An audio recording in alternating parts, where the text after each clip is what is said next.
Start అవుతుంది అనిపిస్తుంది నాకు. సో ఆవిడకే మైక్ ఇచ్చేద్దాం.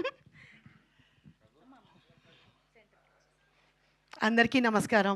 వేదిక మీద ఉన్న కళామ తల్లి ముద్దు బిడ్డలకి, సరస్వతీ పుత్రులకి, పత్రికా పుత్రులకి అందరికీ నమస్కారం. అందరినీ పుత్రులతో సమానంగా చూశాను, నాకన్నా చిన్న బిడ్డలు మీరందరూ. ఈ సినిమా సూపర్ డూపర్ హిట్ కావాలని మనస్ఫూర్తిగా కోరుకుంటున్నాను. ఆనాడు రవితేజ గారు ఫస్ట్ హీరోగా చేస్తున్న సినిమా నీకోసం, సీను వైట్ల గారి డైరెక్షన్లో వచ్చింది అది. ఆ సినిమాకి ఆ అబ్బాయి పట్నాయక్ గారు మ్యూజిక్ ఇచ్చారు.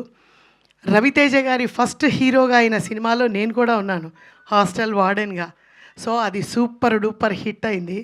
ఆ రవితేజ గారిని ప్రాణానికి ప్రాణంగా ప్రేమించే మా అమర్ ఈ సినిమాలో నటించాడు.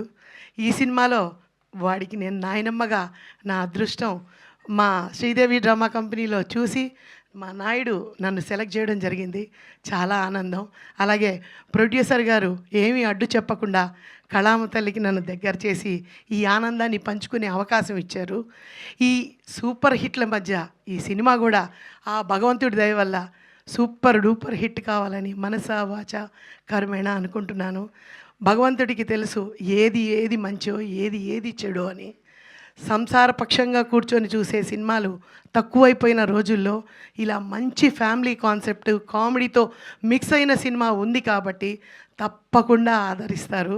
అసలు నా మనవడు మామూలుగా కాదు, తిరిగి తిరిగి తిరిగి తిరిగి అసలు మా ఇంట్లో వాళ్ళైతే సుమతి శతకం తప్పితే రీల్ వేరే రాదా, ఇన్స్టాలో రాదా అని అడుగుతున్నారు. ఒరే వచ్చిన వాళ్ళందరూ లైక్ కొట్టండిరా, ఇది నా సినిమా రా అని గొప్పగా చెప్తున్నాను. ఆ గొప్పతనం జనంలో కూడా మంచి పేరు రావాలి. ఎప్పుడు కూడా మంచి ఆదరించే మనుషులు ఉన్నారని నాకు తెలుసు. ఆదరించాలి. జై కళామ తల్లి. థ్యాంక్ యూ అమ్మా, thank you so much. So ఇలా సెంటిమెంట్ కూడా